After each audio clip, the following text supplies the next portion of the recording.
Morning! Today we have Curious George Rides a Bike by Margret and H.A. Reys. This is George.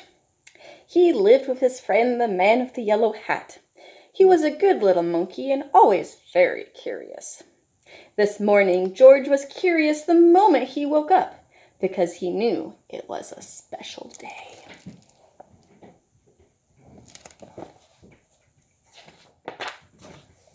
At breakfast, George's friend said, "Today we are going to celebrate, because just 3 years ago this day I brought you home with me from the jungle, so tonight I'll take you to the animal show. But first I have a surprise for you."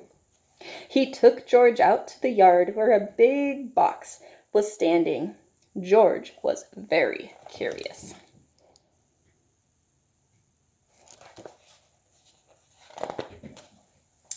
Out of the box came a bicycle.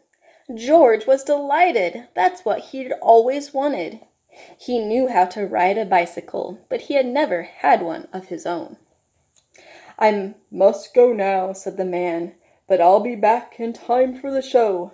Be careful with your new bike and keep close to the house while I am gone."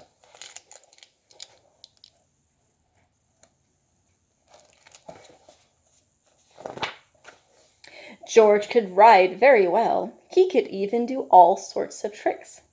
Monkeys are good at that.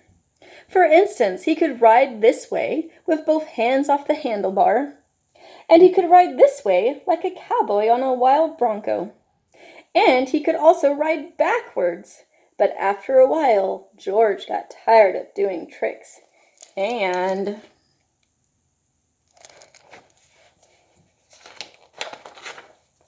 went out into the street.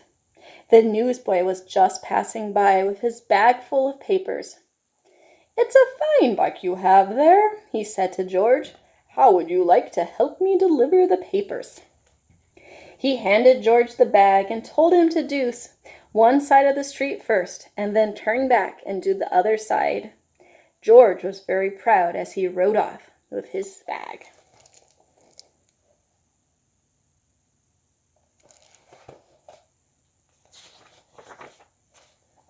He started to deliver the papers on one side of the street as he had been told.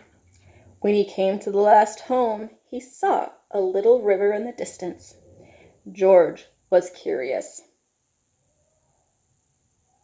He wanted to know what the river was like, so instead of turning back to deliver the rest of the papers, he just went on.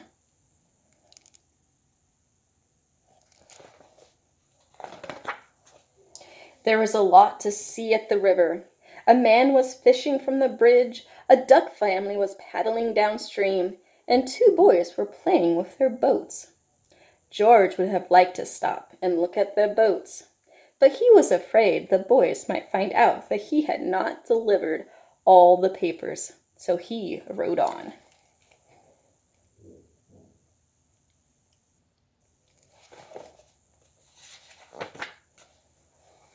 While riding along, George kept thinking of boats all the time. It would be such fun to have a boat, but how could he get one? He thought, and then he had an idea.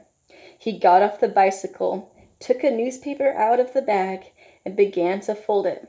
First he folded down the corners like this.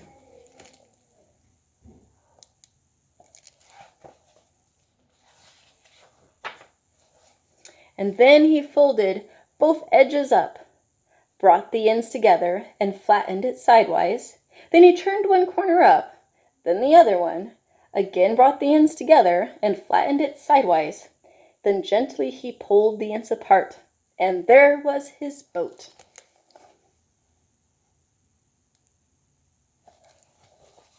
Now the moment had come to launch the boat. Would it float? It did! So George decided to make some more boats. Finally, he had used up all the papers and had made so many boats that he could not count them. A whole fleet.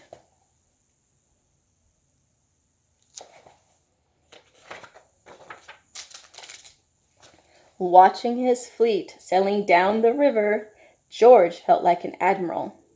But watching his fleet, he forgot to watch where he was going.